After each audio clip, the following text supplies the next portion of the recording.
I'd like to thank JD and Alana and the National Academy of Sciences and the Leonardo da Vinci Society for sponsoring these series of talks, because I feel that we are rehabilitating, so I feel like there is a really fascinating thread through these four speakers, which I'm not surprised that JD would put together.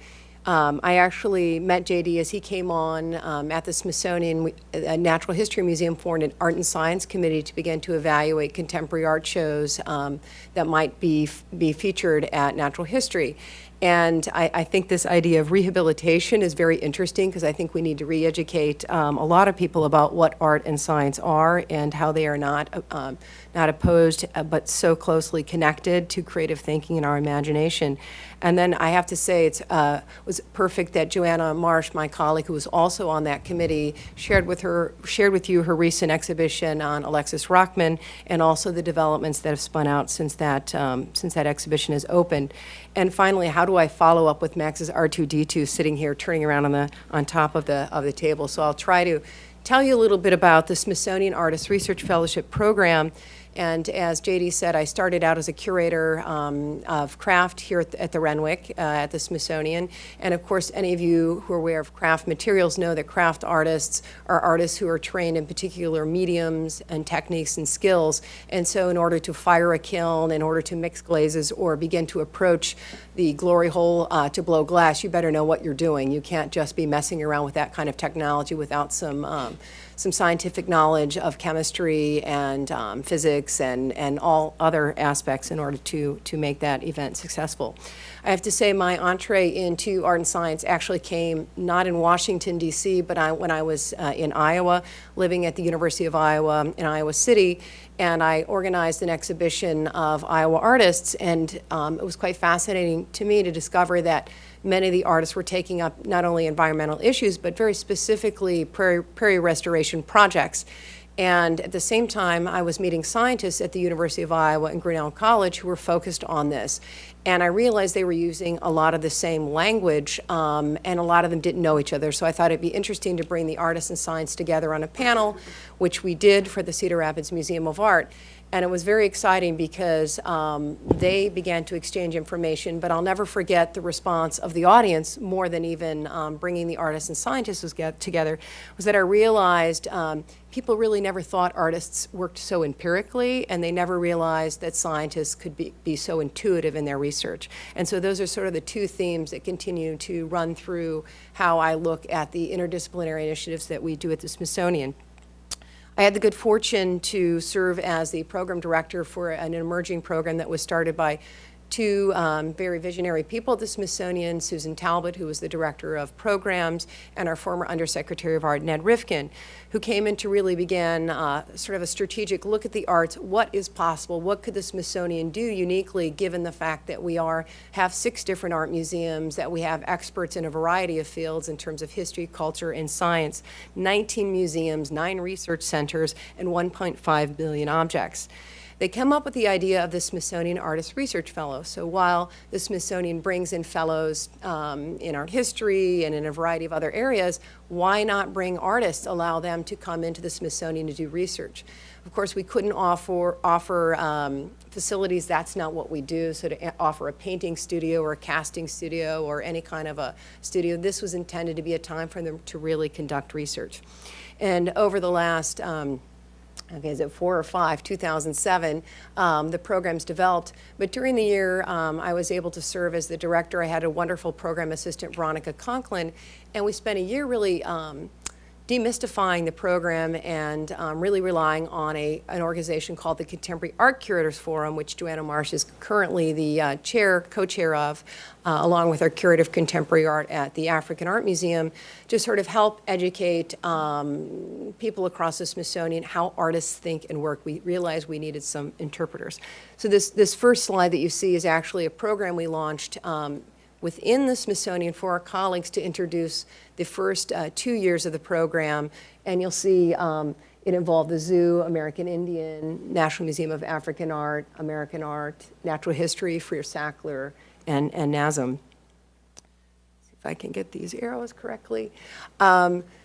So the program exists in a format that is still a little bit of an emerging. It's, as I said, I directed it, and it's now run by a committee, and we're still refining it. But it allows artists to come for 2 to 3 months and to not only look at the collections, but to study with a variety of experts. So they are, at present, artists that are nominated, primarily from people within the Smithsonian, but we have at times had outside nominators, and JD has served as a nominator, to recommend on artists who have reached a certain level and who have those kind of interest and skills. Not everyone could come into a museum situation or a laboratory situation and be able to work collaboratively and also sensitively with what is going on there.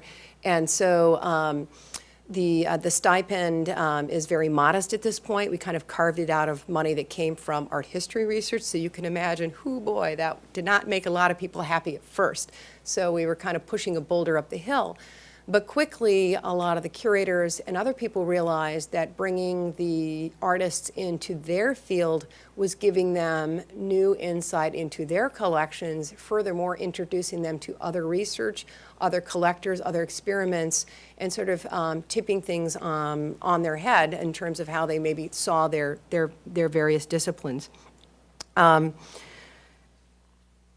So I meant the selection process is ongoing every year. I think, I don't know the statistics of this past year, maybe Joanna can comment on that, having overseen that, but it's a very high number that we wish we could actually give fellowships to, and it's ranged anywhere from 8 to 10 fellowships for artists to come in and do their research. They come up with a proposal, they then study and tell us who they'd like to work with. Interestingly, the proposals that tend to be most successful, and again, even though this is new, are how many artists already have ongoing projects with our scientists and curators across the Smithsonian. So I want to tell you about 3 particular projects.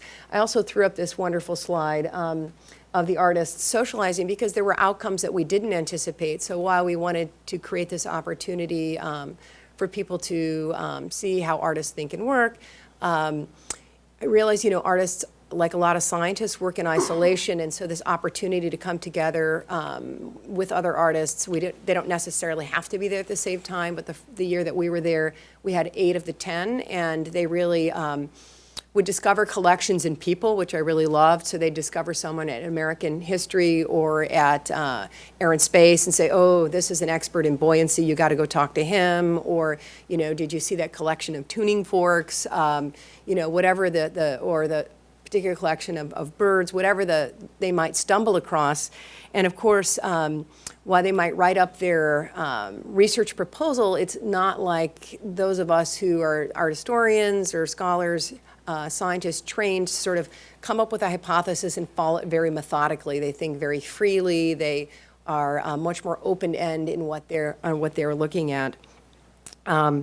But here's a shot of everyone sort of socializing, which was a really wonderful outcome. We have not had quite as many here at the same time, but for any of you who are in Washington, I imagine most of you are, the Smithsonian is a behemoth organization, and it's hard enough for us as people who work there to navigate it. So it was really critical to have a program assistant initially that helps them to sort of navigate. 2 to 3 months goes by quickly. They don't necessarily have to spend the entire time consecutively, which helps.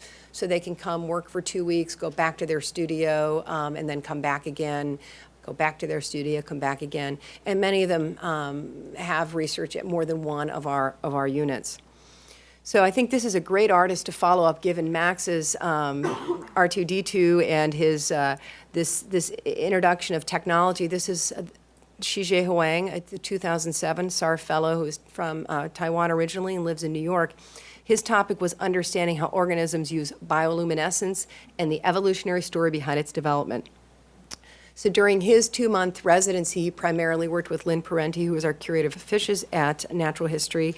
And I wanted to read a quote about her experience of encountering CJ.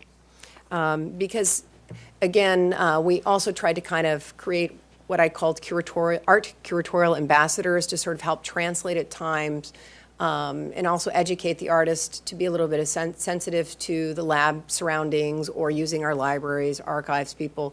Sometimes people can be very take a lot of ownership over their knowledge about what they know, and it can be a little very secretive. And the really great thing about these artists coming in is they're not in competition with those people who have that knowledge. And so they began to sort of open up, and not Lynn Parenti is definitely not one of those people, but they're out there. And so I like to think we're changing the way people even maybe do their science and are less fearful of exchange. She says, Shige is simply one of the most creative people I have ever met. His investigation of the creation of light by living things knew no bounds. He manipulated fixed specimens to see just where their light organs were and how they worked as readily as he reconfigured commercial light sensors. He crossed the boundary between science and art by denying its existence. I feel privileged to have met Mr. Huang and to have experienced his art. So that's just one testimony of Lynn Parenti, and their relationship and exchange was so powerful that as a result, we formed, Barbara Stauffer, who was the head of exhibitions, started the Art and Science Committee to begin to bring art exhibits to natural history. The first one is the Hyperbolic Crochet Coral Reef Project that didn't come out of SARF, but SARF actually paved the way for this being possible. And my colleague Jennifer Lindsay was here last week who talked about that as well.